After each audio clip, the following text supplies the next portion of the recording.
پاکستانیوں یہ کنٹرولڈ مزاحمت کا کھیل ہے۔ امریکہ میں زہران ممدانی کا نیو یارک کا پہلا مسلمان میئر بننا بظاہر ایک تاریخی جمہوری کامیابی معلوم ہوتا ہے،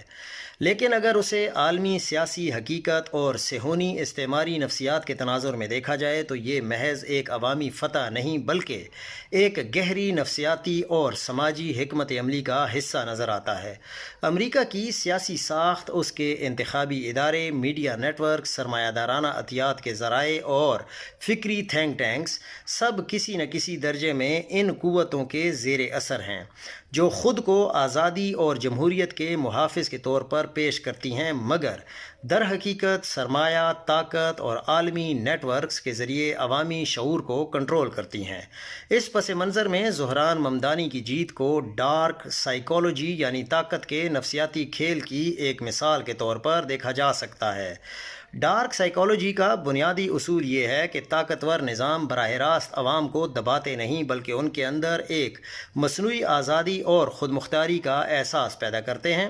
تاکہ وہ اس گمان میں رہیں کہ وہ خود فیصلے کر رہے ہیں، جبکہ حقیقت میں ان کے شعور کی تشکیل اسی نظام کے طے کردہ فریم کے اندر ہو رہی ہوتی ہے۔ صہیونی لابی، جس نے اشکروں سے امریکی سیاست، معیشت، میڈیا اور قانون سازی پر اثر رکھا ہوا ہے، اسی اصول پر کار فرما ہے۔ وہ مزاحمت یا اختلاف کو مٹانے کی بجائے اسے کنٹرول کرنے کی صلاحیت رکھتی ہے۔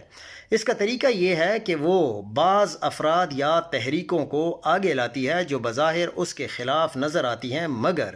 دراصل ان کے وجود سے نظام کے اندر ایک نفسیاتی ریلیف والو کہلاتا ہے،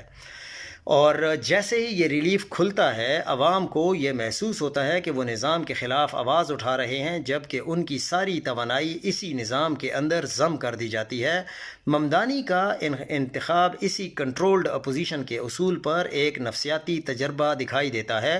ایک مسلمان جنوبی ایشیائی نژاد فلسطینیوں کا حمایتی شخص اگر نیو یارک جیسی عالمی طاقت کے دل میں منتخب ہوتا ہے تو یہ محض اتفاق نہیں بلکہ ایک علامتی نفسیاتی اقدام ہے۔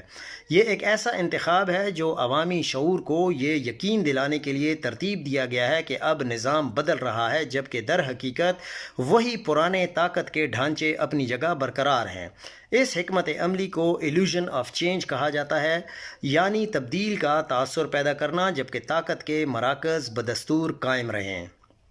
یہ انتخاب ایسے وقت میں عمل میں آیا جب دنیا بھر میں فلسطین اور مزاحمتی بلاک نے اسرائیل اور اس کے عالمی حمایتی نیٹ ورکس پر اخلاقی دباؤ بڑھا دیا ہے۔ عوامی ہمدردی فلسطینیوں کی طرف مائل ہو رہی ہے اور مغرب